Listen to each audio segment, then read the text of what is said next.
ఇక సెంట్రల్ యూనివర్సిటీల పిల్లగాళ్ళ నిరసనలు పోలీసార్ల లాఠీ చార్జ్ ముచ్చట అట్లుంటే సీఎం రేవంత్ అన్న కూడా నిరసన కార్యంలో కూర్చున్నాడు.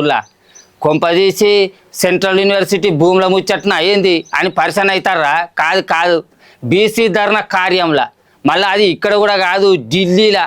మరి ఆ బీసీ ధర్నా కార్యానికి ఎవరెవరు పోయిర్రు, ఎందుకు పోయిర్రు, ఆ బీసీ ధర్నా కార్యక్రమం ఎట్లా సాగింది అనేది ఆ ముచ్చట్లేదో పురాగార్చుకుని వద్దాం పారి. 42% రిజర్వేషన్ల బిల్లు పార్లమెంటులో పెట్టి అమలు చేయాలి అని ఇవాళ ఢిల్లీలున్న జంతర్ మంతర్ కాడ బీసీ సంఘాలతోటి పాటు శానా పార్టీ లీడర్లు దీక్షకు దిగిండ్రు.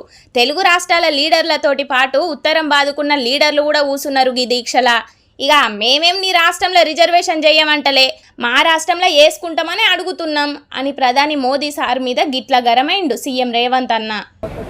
రిజర్వేషన్లు పెంచడం కేంద్ర ప్రభుత్వం పరిధిలో, అందుకే శాసనసభలో తీర్మానాన్ని ప్రవేశపెట్టి అన్ని రాజకీయ పార్టీలను సమన్వయం చేసుకొని ఏకగ్రీవ తీర్మానంతో ఈ రోజు కేంద్ర ప్రభుత్వానికి పంపించాం. నేను ఇప్పుడు అడుగుతున్న నరేంద్ర మోడీ గారు, అయ్యా మేము మా రాష్ట్రంలో చేసుకుంటామని అడిగినాం, నీ గుజరాత్ లో చేయమని మేము తీర్మానం చేయలే, నీ ఉత్తరప్రదేశ్ ప్రభుత్వంలో చేయమని తీర్మానం అడగలే, నీ మధ్యప్రదేశ్ లో మీ ప్రభుత్వంలో చేయమని అడగలే. మా తెలంగాణలో మా 4 కోట్ల ప్రజలల్లా మా బలైన వర్గాల సోదరులకు 42% రిజర్వేషన్లు ఇస్తాం, మేము మాకు అనుమతి ఇవ్వండి అని మేము తీర్మానం చేస్తే నరేంద్ర మోడీ గారు మీకు వచ్చిన కష్టమైంది అని నేను అడుగుతున్నా. ఈడ అసెంబ్లీ నడమైన బిల్లును పార్లమెంట్లో కూడా నడిపించి రిజర్వేషన్ను అమలు చేయనీకేంది నీకు అని ప్రధాని మోదీ సార్ను గట్టిగానే అడుగుతున్నాడు సీఎం రేవంత్ అన్న. ఇక పువ్వు పార్టీ అధికారంలో ఉన్న ఏ రాష్ట్రంలో కూడా ఇంతవరకు కులగణన చెయ్యలే అని అనుకుంటా గరమైండు సీఎం రేవంత్ అన్న. గుజరాత్ తో సహా భారతీయ జనతా పార్టీ అధికారంలో ఉన్న ఏ రాష్ట్రంలో కూడా ఈ కులగణన చెయ్యలేదు. ఈ దేశంలో మొట్టమొదటిసారి రాహుల్ గాంధీ గారికి ఇచ్చిన మాటను నిలబెట్టుకొని తెలంగాణ రాష్ట్ర ప్రభుత్వం దిక్సూచిగా ఈ దేశ రాజకీయాలకే ఒక వెలుగుగా ఇవాళ తెలంగాణ రాష్ట్ర ప్రభుత్వం ముందుకు వచ్చింది. ఇది ఈడితోటి ఒడిసేది కాదు, ఈ ఉద్యమం దేశం మొత్తం అయ్యేటట్టు చేస్తామని అనుకుంటా సీఎం రేవంత్ అన్న వార్నింగ్ ఇచ్చిండు సెంటర్ సర్కారుకు. మాకు అనుమతి ఇవ్వకపోతే ఇది దేశం అంతా కారు చిచ్చులా వ్యాపిస్తుంది. మీరు అనుకుంటున్నారేమో గుజరాత్ లో అంచివేస్తామని, ఇది నిప్పు రగులుతుంది, దేశం మొత్తం వ్యాపిస్తుంది, దేశం నలుమూలల జాగృతం చేస్తాం. మా పెద్దలు హనుమంతనే చెప్పినట్టు దేశంలో అన్ని రాజకీయ పార్టీలను అన్ని సంఘాలను కూడగట్టం. మీరు ఎట్లా ఢిల్లీలో గద్దె మీద ఉంటారో మేము కూడా చూస్తాం. మీరు మా డిమాండ్కు దిగన్న రావాలి, లేకపోతే మీరు దిగన్న పోవాలి. మోడీ గారు మీకు తప్పదని నేను చెప్పదలుచుకున్నాను. ఈ తాపంటే సంధి కోసం ఢిల్లీకి వచ్చినాం గాని ఇంకో తాప రాము అనుకుంటా కురుక్షేత్రం ముచ్చట తీసి మాట్లాడిండు సీఎం రేవంత్ అన్న. నరేంద్ర మోడీ గారు వినండి, ఇక రాము ఢిల్లీకి, మీరే మా గల్లీలకు రావాలి. మా ధర్మమైన కోరిక కోసం ఈ రోజు ఇక్కడికి వచ్చినాం. సంధిలో భాగంగానే మీ దగ్గరకు వచ్చి మీ విజ్ఞప్తి చేసినాం. కురుక్షేత్రంలో నాడు కృష్ణుడు చెప్పిండు, సయోధ్య కుదుర్చుకుందాం, 5 గ్రామాలు ఇయ్యమని. కానీ దుర్యోధనుడు వినలేదు, బిర్ర వీగిండు. చివరికి కురుక్షేత్రంలో ఏం జరిగిందో మీరు చూసింది.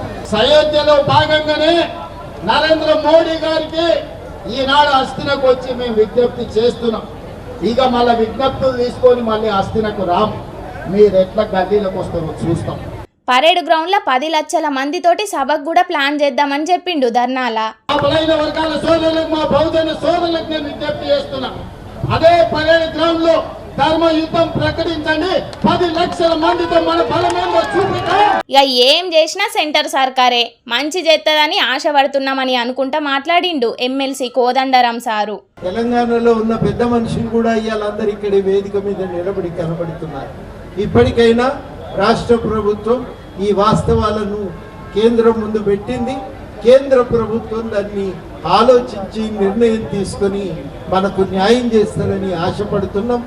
ఆశ వమ్ము చేయరని మోడీ గారు మా కోరికను అర్థం చేసుకున్నారు కదా జంతర్ మంతర్ దగ్గర, దాన్ని వెంటనే పరిపూర్తి చేయాలని మీ అందరి తరఫున నేను వారిని కూడా కోరుతున్నా. రియల్ హీరో రేవంత్ అన్నయ్య అని తారీఫ్ చేసిండు సినిమా హీరో సుమన్ అన్న. అన్నారు ఎక్కడ వస్తుందా మీరందరూ పిచ్చేవాళ్ళు, అది రాదు అన్నారు. కానీ ఈరోజు రియల్ హీరో ఎవరంటే మా రేవంత్ అన్న. మరి చెప్పింది చేశారు, చేసింది మేము చెప్తాం. మా బీసీలు అందరూ రేవంత్ అన్నకు మేము సపోర్ట్గా ఉంటాం. పట్టు పడితే ఉడుం పట్టు పట్టాలే గప్పుడే పాయిదా ఉంటది అని అనకొచ్చింది రాములమ్మ విజయశాంతక్క. వాళ్ళ బీసీ అంశాన్ని రాహుల్ గాంధీ గారు ఎత్తుకుని 32% రిజర్వేషన్ కల్పించాలని అన్నారు. ఇవాళ మన తెలంగాణలో ముఖ్యమంత్రి గారు అసెంబ్లీలో 42% రిజర్వేషన్ బిల్ కల్పించారు, పాస్ అయింది. అదేవిధంగా ఢిల్లీలో కూడా పట్టు పడుతున్నాం. నేను ఒకటే మాట చెప్పదలుచుకున్నాను, ఊరు పట్టు పట్టండి, బీసీలకి న్యాయం జరుగుతుందని కూడా తెలియజేస్తున్నాను. ఇక మరి పార్లమెంటులో బిల్లు పెట్టి పాస్ చేపిస్తారో లేకపోతే ఏం చేస్తారో సెంటర్ సర్కారోళ్ళు కానీ అందరం కలిసికట్టుగా కొట్లాడదామంటే కారు పాటోళ్ళు పువ్వు పాటోళ్ళు గీ ధర్నాకు రాలేదు అని చెయ్యి పాటోళ్ళు గరమైతుంటే అసలు రాహుల్ గాంధీ అన్న మాట మీదకించే బీసీలకు 42% రిజర్వేషన్ ఆలోచన చేసినామని చెప్పిండ్రు చెయ్యి పాటోళ్ళు. మరి ఈ దీక్షకు మీ రాహుల్ గాంధీ అన్న ఎందుకు రాలేదు అని కౌంటర్లు ఇస్తున్నారు తతిమ్మ పార్టీల లీడర్లు.